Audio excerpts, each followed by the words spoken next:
readjustments. It's crazy. Are we on? We are on. All right. We weren't talking about not anything. Not us having a controversial conversation. Not at all.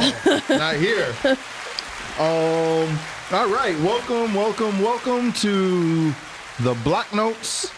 This is the follow-up show after today's conversation, which is why do modern economics matter or something to that gist? That is exactly what it was. That's exactly what it was. I think that was a pretty decent show. It gets out of control really quick when you start talking about things like this. Yeah. But go check out the main episode.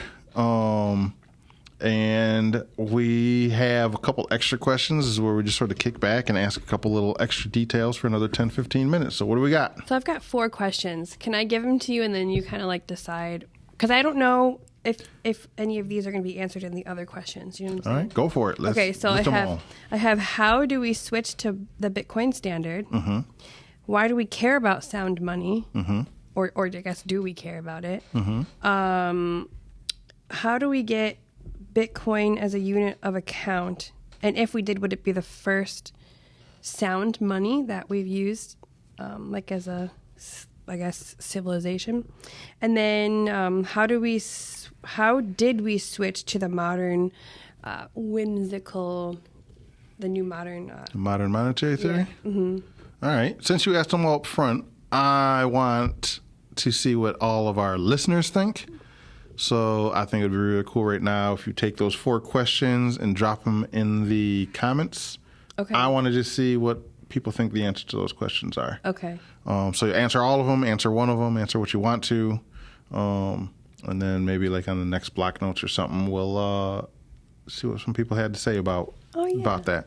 But I think I'm going to start with, what was the second one? Why do we care about sound money? I think that's where we'll start. Why do we care about sound money? I think that's pretty easy. Do you enjoy wasting your time? No, I don't. So that's why we care about sound money. What does money come from? Again, it's made up. Money's made up, right? Mm-hmm. And at the end of the day, what is money besides real proof of work? Mm-hmm. You expend work, your labor and or your time, or both, mm-hmm. right? You're expending labor for the promise of being able to purchase something in the future that you need. Mm-hmm. We could do barter, but that doesn't work because you work for 8 hours and you could, every day you come into work, if I'm your boss, you would come in and be like, well, today I need a place to live. Mm-hmm. So I'll work for you for 8 hours if you provide me a place to live. Right. And then tomorrow, well, you don't need a place to live because I just provided that for you, right? And that'll last you 30 days. Mm-hmm. So tomorrow you're like, well, I'll do labor for, I need lunch, dinner, and a new pair of shoes for the kids. And I'd have to be able to provide those for you for your labor. That just doesn't work. Yeah.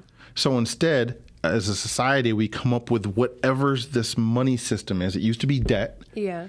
Now, because society's so big, I can't keep track of all of that debt in the same way. So we have these receipts that we call dollars, or at one point gold coins or silver coins or grain. So that's your store of value. Mm-hmm. Sound money matters because you've just exchanged that labor. You need sound money so you guaranteed you can spend that labor in the future. Mm-hmm. If you don't have sound money, you've done the labor, the money withers away, and you've wasted labor. You've wasted the time, and you can't get that back. Okay, I totally see that point, but then, like, the concerning part of that is if we just said on our episode we just did that the dollar is not sound money, mm-hmm. That is concerning. Well, I didn't necessarily say it wasn't sound money. It's not sound money, but that's not the direct statement I think I made. I was saying sound money. A lot of people feel sound money has to consist of the 3 traits of sound money. Okay. Store of value, unit of account, means of exchange. Okay, but the dollar does not have the store of value. The dollar does not have the store of value. So that is so essentially it could come to a point where we wasted our time because the dollar's worth nothing. We're at the point. We're beyond the point. We're well past the point of the dollar is the worst thing you could do for store of value. But why are we still using it? That's like... Well, because the government can control it, and because the government issues taxes, right? Mm-hmm. And levies taxes, and it's their constitutional right here, and it's their monarchical or whatever right in every other country, right? Mm-hmm. They make sure, the leaders or whoever makes sure. And there's, again, I'm not like this far out libertarian or whatever who's like, oh, all taxation is theft and all that. I think there is a lot of taxes they levy on us that is theft. Yeah. So I'm empathetic to that point, but I like roads. I like fire departments. You know, yeah. I'll keep my feelings about police right now on wraps. Yeah. I like the idea of a public agree school we like system. safety. I like safety. You know, I would love societal issued protection from violence like the police should be offering. The idea of police I like. Yeah, I like these things, and I don't want to be excluded from because I myself can't provide private security. I myself can't afford to keep this massive amount of water on hand in case something catches fire. Yeah. I like the idea of common goods. Yeah. Right? Yeah. Well, how do you do that in a society besides taxes? I don't know of any other better way. Volunteerism is going to work. He knew it was coming. Right.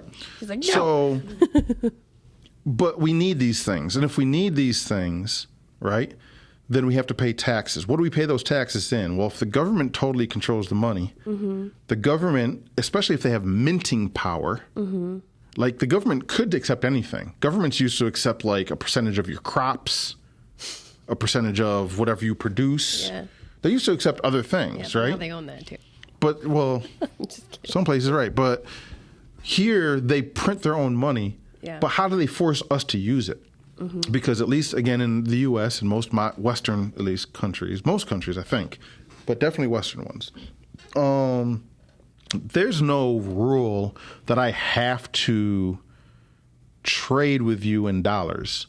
If you got something I want, we could trade whatever we want to. The rule is whatever we trade in, we have to give the government its piece. It wants, depending on your status, for me, it's like 40%. They want like 40% of everything I do, right? They'll only accept payment in dollars. And so it makes more sense for me to accept money in dollars so I don't got to go find a way to convert whatever we just bartered for into dollars. I'll just take the dollars and then I can just give it to the government. And that's how you get that demand spectrum. Okay, so that segues into my next one here, is how do we switch to a Bitcoin standard? Would the answer be the government accepting I think that's... Bitcoin is for taxes? That would be one way. That's sort of the El Salvadorian route that I'm against. I believe that Bitcoin... and any crypto that you're going to use is money. I don't want to make this a Bitcoin-only thing because there's plenty of Monero people, Zcash people, Ethereum people who want to use that for their sound money. I may or may not agree with them on that, but my thing is you should have a choice for what you want to use as your sound money because it's made up. And as long as you got somebody else that you're trading with that also thinks what you're trading them with, I don't care if you use blades of grass. I don't care what you use. I don't want it. Yeah. I don't care what you use. You know what I'm saying? Yeah. And I think you should have the right to use whatever it is you want to use, right? So when you have the government tell you you have to only do this, I think the government can make a list. I don't think the government should have to take everything. That's ludicrous as well. Yeah. But I do think there should be, because if you're in some kind of republic or democracy type setup where the government is made up of representatives of the people versus like an authoritarian government, I think at least in those types of governments, we as a society should choose what we as the electors of the government want to accept. And I think we should accept more than the government-issued money. Yeah. So if you can get society to believe that whatever you want to trade in is worth it, then the government should accept it. And that's how you get onto a Bitcoin-type thing, but I don't think you start there because that's mandated. That's forcing people to opt in, which is, I believe, more in the system of I want people to be able to opt out. So, but the list of, let's say, USD, Bitcoin, maybe like gold, having that list would still be an opt out because you don't have to choose. Yeah, I can choose what I want to choose. Okay, so now how do we get that to happen? How do we get the opt out to happen? Yeah, how do we get to have the government be like, okay, let's accept a list of. So we talked about like classical economics, right, and the invisible hand of the markets. I think when Satoshi invented Bitcoin, or some would say he discovered Bitcoin, but whatever. When Bitcoin entered the scene, I don't think Satoshi was absolutely right in some of his premises. One of the main pieces I disagree with is titling it peer-to-peer cash. I don't know what his motivation was behind it, but how do you get to peer-to-peer cash, which is means of exchange? I get the idea of wanting that, but now you start talking about those sound money and those three traits of money. In my head, you look at something like gold, you look at anything. How do you get to that sound money? How do you get all three traits? Do you have to start with all three at once? That seems implausible. Yeah. Right? And it's like, I look at something like gold. How did gold get there? Right? And this is where a lot of arguments I hear go wrong. It's like, well, gold's valuable because you can use it in other things, like for jewelry. And it's like, yeah, but why do people want to use it for jewelry? It didn't start at that. You know what I mean? Yeah. I think it started, or maybe it started like that. Maybe it started as this thing people like to floss with, right? That's just like, here, this shows wealth. But if that shows wealth, Yeah. right? Because that's why people would want to floss anything. Nobody wants to floss something that's cheap. Yeah. So if it started as flossing, that means it started as a store of value, not a means of exchange, not a unit of account. It started as a store of value. Right. So in my head, I think that's a logical line of thinking. If you want to start a new sound money, it first has to be a store of value, because it doesn't make sense to exchange something, make it as a means of exchange if it ain't worth shit. Right. Like the blades of grass. Like the blades of grass. So first it has to be a store of value that can be also used as a means of exchange, because the people will want to exchange it because it stores value. Yeah. Then once enough people are using it as a means of exchange, it'll happen so often people will start using it as a unit of account. Now you've hit all three, but I think that's sort of the natural progression. I think Bitcoin follows that. I think the idea was a peer-to-peer cash, but first you got to have a store of value. So I feel like Bitcoin has proven itself as a store of value, but if that's not true, like what has to be done for people? Okay, but like how much time? It's up to the person. Oh boy. I mean, people will argue. I mean, I don't see the trend dying. We have 14 years of Bitcoin existence, and a price tied to Bitcoin for about 12 of those years, right? So we have over a decade of generally, if you're looking at a year-to-year time frame, right, and then you look at the lows, not the highs, look at the lowest points year over year of Bitcoin pricing. Even then, it's going up, right? If it was a bubble, the lows would be generally going down, but the highs would exceed that sometimes. So it would go like from $200 to $2,000 to $150 to $2,500 to $130 to $4,000 to $110. If you're only looking at the peaks, it looks like it's going up, but really it's going down. That fools a lot of people. You look at the bottoms, are those trending down or trending up? The bottoms, right? Bitcoin hits a 85 or so % drop every bear market, right? The first bear market, I don't remember the number off the top of my head, but it went from like nothing to like $12 to like $6 to like $150 to like $80 to like $1,000 to like $250 to like $20,000 to like $3,000 to $70,000 to $20,000 or $16,000, right? Just look at the lows. 100, 250, 1,000, 2,500. Trending up. Yeah, we're doing good. So I forgot what your question was, but that's how you sort of tell what the trend of a new asset is. Yeah, like when does it become like what the time span? By everybody. I feel like we've got over a decade of it. It makes sense, even though I treat it personally like a long-term store of value, and it hasn't proven itself as 10 years in nobody's world is 10 years a long-term store of value, right? Nobody who has any economic sense. Yeah. But I treat it like that with the mindset that I don't see the trend breaking, but I watch for it. Mm-hmm. And I'm very bullish Bitcoin, right?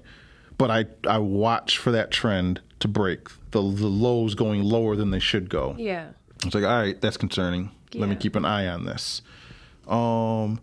Everything else, it's more bubbleistic in nature because it's either like the stock market, exponentially is going straight up. Yeah. Since like the 80s. Yeah. Really, go to what the fuck happened. I think it's WTF. In 1971, or what the fuck happened in 1971. Go there. They just pull a bunch of like charts, government charts, not like some nut job just making stuff up. So you can go verify it. I literally just watched a TikTok on that. All right, yeah. Go check out like what the fuck happened in 1971. You'll start to see all these different weird trends that happen. Even things you would think that like aren't related. Right. At all. And so you'll start to see things like things like the stock market go straight up. Something went up too. Like, like really weird stuff. Yeah. And then ask yourself what happened in 1971. Nixon, gold standard. Yeah. So that's time span. Once you get to a couple hundred years, like if Bitcoin's still doing what it's doing now, 30 years from now, there are a lot less arguments. But anybody who thinks like Bitcoin's going to become like the Bitcoin standard by like 2026 and like the world's just going to adopt it, you're sadly mistaken. It's going to take decades. This is not a short-term game. And the people who want that and think that are, even if they don't realize it, they're here for speculation. They want the number to go up so bad because they want to sell out and get a lot of dollars so they can buy a lot of shit. They're not worried about sound economic structure. I'm Bitcoin for my kids and my not yet grandkids and whatnot. And take your time. But I'm in it for that. Like not necessarily for me. Yeah. Right? I'm not stacking sats for me. Yeah. You want like your kids to be like, oh, thank you, Grandpa. No. Because we're at a cusp. And this is a very rare time in history. I can only think of a few times. I'm no historian and whatnot, but I can only think of a few times in history that you can build generational wealth. This is a time span of generational wealth building. And what makes this time so much more different, if I'm right about Bitcoin or if it's Ethereum for you, or any permissionless system, right? Setting aside all arguments of decentralization and all that. If you're into permissionless, censorship-resistant money base, right? The fact that it's permissionless is unique. That's never happened before in history. Because even with gold, the most permissionless, censorship-resistant thing we've had up until recently, somebody controlled the land the gold was buried in. Right. And you had to bend the knee to gain access to that. And only if you were the very first to discover it before the trend buck. Once the trend hits, they cut you off. This is sort of what they're trying to do now in cryptos with that whole 2.0 operation, whatever 2.0 they're trying to do. Like, this is the danger of us using exchanges, right? Bitcoin was supposed to be, as the first of this kind, peer-to-peer, not peer to exchange to peer. And then the exchange makes it permissioned because the governments can lock down the exchanges. And if that's what we build the entire system off of, dependent on acquiring through exchanges and mining or validating, two things that were never supposed to be. Mining was always predicted to end up being a centralized thing. I want to be very clear on this. All the early like Satoshi writings trended mining towards centralization. Interesting. Because you're like at a certain point, the hash rate gets so high, a regular computer, and we've seen it, You used to be able to do it on a regular 10-year-old laptop. Yeah. Now you need specialized hardware. That's not going to go backwards. I know people want to be able to mine on their phone. Yeah. But that means you've made such huge leap forwards with just physical technology. It's just unlikely. It's more likely that most mining centers are going to be controlled by a few large-scale operations, yeah, like server centers and stuff. And like a foundry USA? Right. But Satoshi also didn't predict mining pools. Yeah. And so that is the people's fight back against a centralized Google or Amazon AWS style mining operation. Mm-hmm. I myself can't compete with AWS, but I can get a bunch of independent miners get together and we combine our hash rate, and now we have the same power as Amazon has. Yep. So there's a lot of ways you can get to those types of things. But I think you got to start with like the store of value piece first. Anybody who's trying to go to peer-to-peer money first has got it backwards, in my opinion. Which doesn't mean much. We're just a couple of people with some microphones. That's right. So did I hit them all? Or enough of them? Yeah, I mean, there's one of them that's unanswered, but I feel like we're hitting time. All right. So I'll leave that for our next one. I'll put it over here. All right, maybe that'll be a whole episode. All right, so other than that, check us out, theblockment.com. Yep. And other places. At The Blockument on Twitter, Facebook, YouTube. Yep, that's all. That's all that good stuff. Mm-hmm. And Tic Tac. Tic Tac. All right, other than that, we'll catch you later. Peace. Peace.